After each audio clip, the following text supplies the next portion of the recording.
Welcome back to the People Process Progress Podcast. I'm Kevin Pinnell. Today I want to connect two ideas that hit me in very different places. One came from a recent Jiu-Jitsu class, and the other from a moment when a well-thought-out plan just fell apart.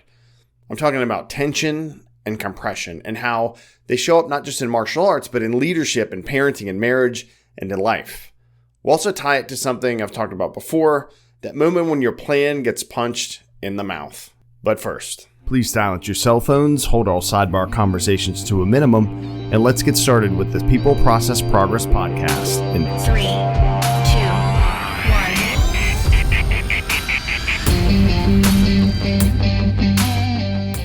1. In Jiu-Jitsu this morning, we trained on two core principles, tension and compression. Compression is when you flatten your opponent, you control their movement, you're removing space so that they can't escape or move freely. Tension is when you stretch their body out, you create openings, you disrupt their balance. As I worked with the technique, one, I got tired because it's jiu-jitsu, but it also clicked that this goes beyond jiu-jitsu to me. And that's what I try and do, is see lessons in other areas of my life when I'm working on one area like jiu-jitsu. So how does this work in business and team leadership and being a husband and a father? And the same ideas apply to how we lead people and how we handle pressure in the real world. So sometimes in your life you need compression. Not in a negative way, but a stabilizing way. And I talked about this before and posted about when I got a tough assignment, it helped pull me out of a tough spot in my life.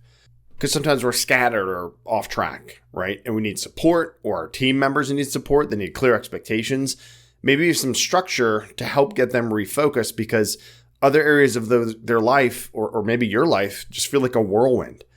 And sometimes we need tension. Often we need tension, I think, that helps people grow, right? And get unstuck and feel a little discomfort to break through. That's what we need as humans to get better, not just to be comfortable and do the things we do all the time, or not, push yourself hard on a run or in a roll or in a meeting. It can mean letting go as a leader. It can be stepping back or challenging the folks that you have to take on something new. So as that concept settled in for me, as I was thinking about it in jiu-jitsu and we learned about these techniques, and I thought about it in business and in leadership, it brought me right back to another thing that keeps popping up. And those times are when this excellent plan that's laid out nicely that shows we're going to do this, this, and that, or we're going to have this backlog and it's going to be so clean, gets punched right in the mouth. And you've probably heard a quote from Mike Tyson that says, everyone has a plan until they get punched in the mouth. And that's so true, right? I lived that in projects and leadership and in life, and you probably have too. You have a kickoff, you make the charter, the schedule, the team, everything looks awesome. And then something unexpected happens. A resource leaves that you're dependent on. A sponsor backs out. You lose momentum or run into something personal that knocks your socks off. I know that happened to me. Did it happen to you all? And in those moments, pressure shows up fast because everyone's looking at you, especially if you're a project manager, a team leader, or a leader of any kind. And sometimes it's too much tension. Sometimes you lose it. Sometimes you have a panic attack like I did. You've stretched the team too thin. Sometimes you make burnout. You didn't give them enough room to reset or restart. And people and things start snapping. Other times, maybe it's too much compression. You're holding everything too tightly. You're micromanaging. You're making all the decisions. You're talking instead of listening more, right? You overstructure and people can't breathe. But here's an interesting thing. Sometimes tension and compression are not just the cause of the problem. They're also part of the solution. And it depends on how and when you apply them. This is where the leadership angle comes in. So let's take this outside of the gym, whether it's jiu-jitsu, your garage gym, your whatever gym you go to, and off the Gantt chart, and talk about how in leadership, we're always applying some kind of pressure, right? Whether it's on a team member, a peer, or ourselves, we're either compressing or creating tension. So compression looks like, here's some clarity, here's the boundaries, here's the guidance. Tension is, here's some space, here's some challenge, here's some trust. The skill that I've found most valuable and helpful for me, and I believe for my teams, is what's needed in that moment. Because every moment's not the same, right? That takes presence, it takes awareness.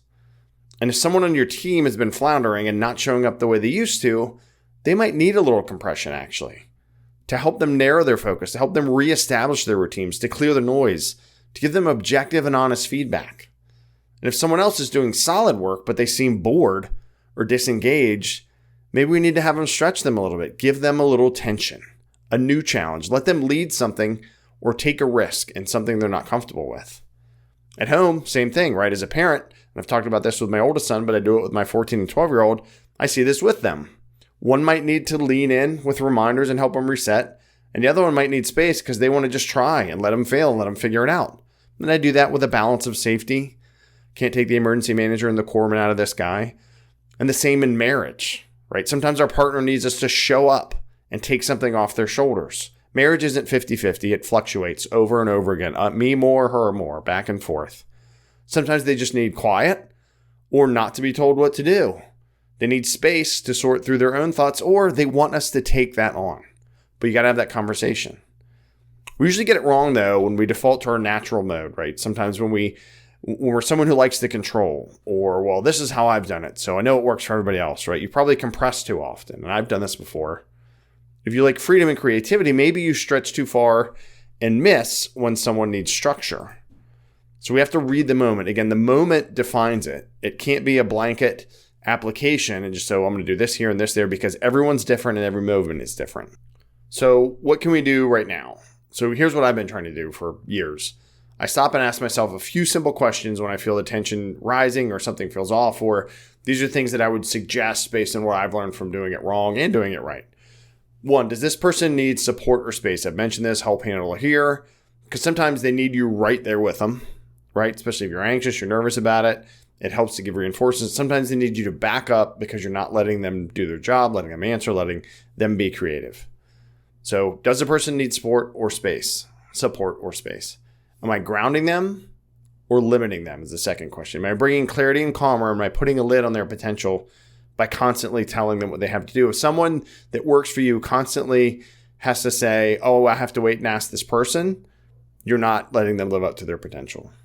The third thing, is this a time for clarity or for challenge, right? So some, remember, compression, other tension, some just presence. So am I going to get clarity by compressing you a little bit? Am I going to challenge you with some tension, or just be there? The fourth action we can take right now is to consider, does this project need a shift in approach? Can we pivot from full execution? We got all the resources. It's a sunny day. Everything's going to go well, to a partial solution that still meets the need. Like tiers, right? Can we do 100%? What about 75%, 50%, 25% of the value now and build from there? You can do this for home projects, right? You can do this project your kids are doing for school. Certainly the old, project management stuff that we talk about a lot here, but have those backup plans. Know that here's what we want to do, full tilt, full implementation, but here's what we could do with 3/4 of that or half of that or 1/4 of that. The fifth thing is, and I've talked about this in previous episodes, so search the podcast for PACE planning, and that's primary, alternate, contingency, and emergency. This goes along with the percentage, but it's really geared towards kind of specific plans in each of those. Similar though, right? If a current plan gets punched in the mouth, which happens very often, do we have a path to keep moving forward? Even if it's slower or smaller, or it's a different outcome slightly, but it still makes something safer or more efficient. So in review, here's things to consider that I would prompt you to consider. 1, does a person need support or space? 2, are we grounding them or limiting them? 3, is this a time for clarity or for challenge? 4, does the project need a shift in approach?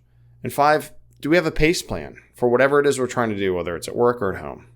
And they're not easy questions. For sure they're not, because a lot of them have to do with money, time, resources, messing up people's dreams or desires that they want to do. But we have to be objective and open about it, right? If we can slow down enough to ask them, then the answers usually show up, right? The more we practice, the better we get. So I would say do the fractional versions and the PACE planning with each project, personal and professional.